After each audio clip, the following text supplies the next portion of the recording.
With the looming threat of U.S. President Donald Trump's tariffs, a Buy Canadian movement has picked up across the country.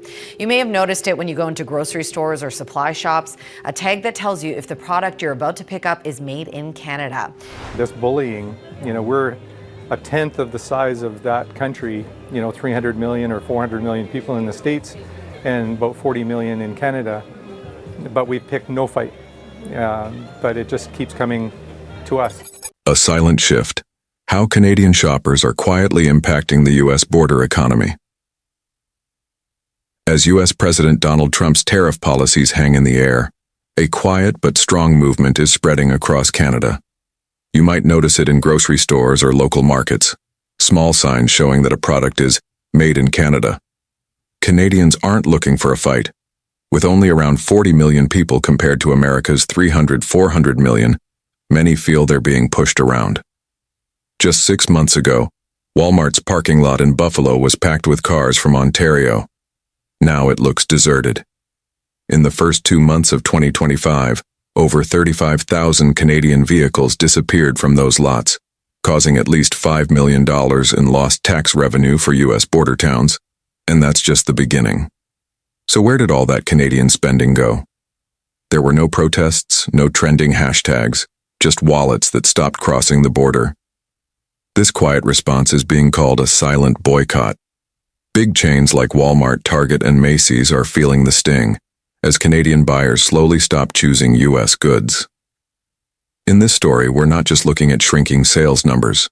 We're exploring why one empty parking lot without Ontario license plates can shake the economy of a whole region. On weekends, bridges like Peace Bridge and Rainbow Bridge are now as empty as early weekday mornings. In just February and March of 2025, over 35,000 cars went missing from Peace Bridge and nearly 30,000 from Rainbow Bridge, a huge drop that cut toll money and caused big losses. Walmart in Buffalo closes earlier now. Target near the Washington border has already removed a full part-time shift. The mayor of Blaine admitted that Canadian shopping taxes are vital to the city budget. According to Fox 13 Seattle, falling sales have caused job cuts and frozen new projects. Once busy border towns are quickly turning into jobless zones. It's not just big stores hurting. Gas stations, small shops, and motels that were once full are now nearly empty. A motel owner near Peace Bridge said only 38% of their rooms are booked, even after lowering prices. Souvenir stands let go of night workers.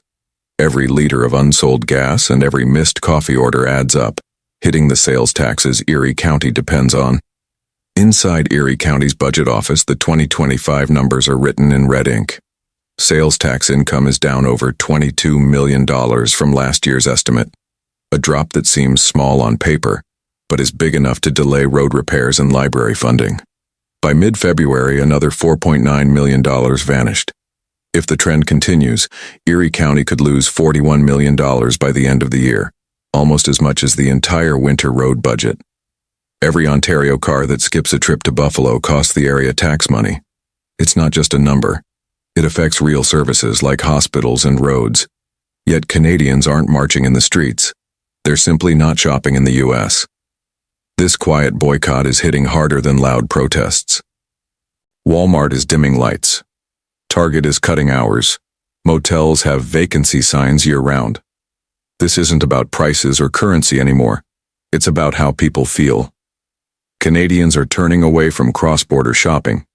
And as long as the mood stays cold, like Lake Erie's wind, Canadian dollars will keep flowing elsewhere.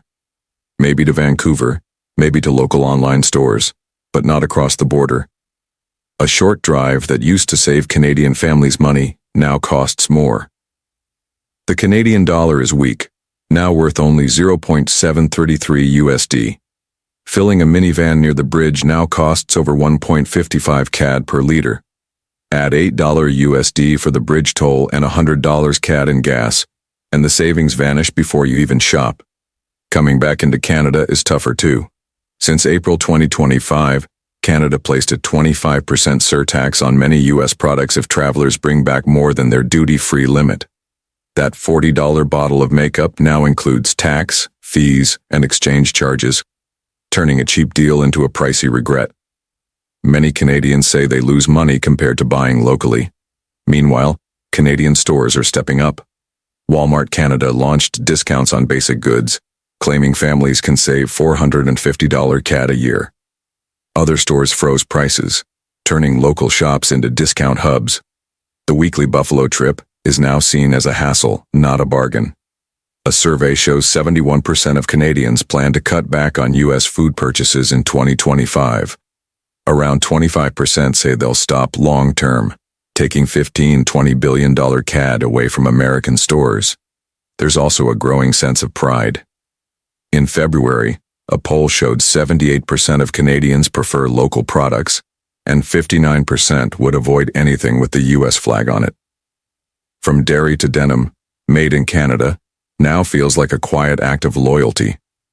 Add it all up: weak currency, high fuel prices, tolls, taxes, and better local deals, and cross-border shopping isn't worth it anymore. Erie County warned it may lose over $30 million USD in taxes this year. But for many Canadian families, they've already made their choice. This silent boycott doesn't need chants or signs. Every skipped trip and local purchase sends a message. In February and March alone, the number of Ontario cars dropped by over 35,000 compared to last year. That led to a 7% drop in retail taxes, about $4.9 million USD in just 6 weeks. As Canadian shoppers stayed away, big stores fell quiet, hours were cut, and shifts were lost. Retail experts say top stores saw foot traffic drop nearly 5%. In New York and Washington, the drop was even worse. A leaked Walmart memo showed 3 border stores are at risk of closing after a 20% drop in sales. If this keeps up, Barclays estimates Walmart and Target could lose $1.6 billion USD at 28 border stores. Fast food is also suffering. McDonald's, Wendy's, and Burger King lost $350 million USD in the first quarter of 2025, mostly from locations within 25 kilometers of Canada. Canadians are now choosing local brands like Mary Brown's and Freshie to avoid taxes and customs checks. Electronics and medicine are also hit hard. Tariffs raised iPhone prices by 30%. Apple stores are seeing fewer visitors, and Best Buy closed weekend services to save costs. On the flip side, Amazon.ca orders and local pharmacy deliveries in Canada are booming. Luxury goods are also shifting. Canadian designer sales are rising, with local brands beating U.S. names like Saks in earnings per square foot.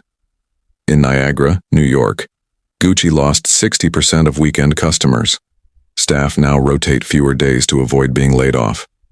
Even big clubs like Costco and Sam's Club are hurting. Membership renewals in border stores fell almost 12%. One Costco exec admitted they may shrink their border business since it no longer makes enough profit. Step back and the picture becomes clearer. This silent boycott is doing more than hurting big U.S. businesses.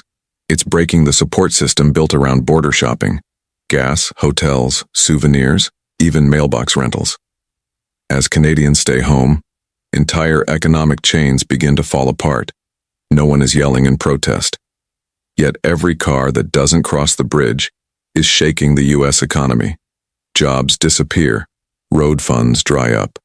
Border towns feel like winter in July. Once trust and ease are gone, sales and coupons can't bring shoppers back. Many Canadians now feel safer, prouder, and even richer spending money at home. If Washington keeps pushing tariffs and tough border rules, can discounts alone win back Canadian customers? What's the next thing to fall? Cars? Healthcare?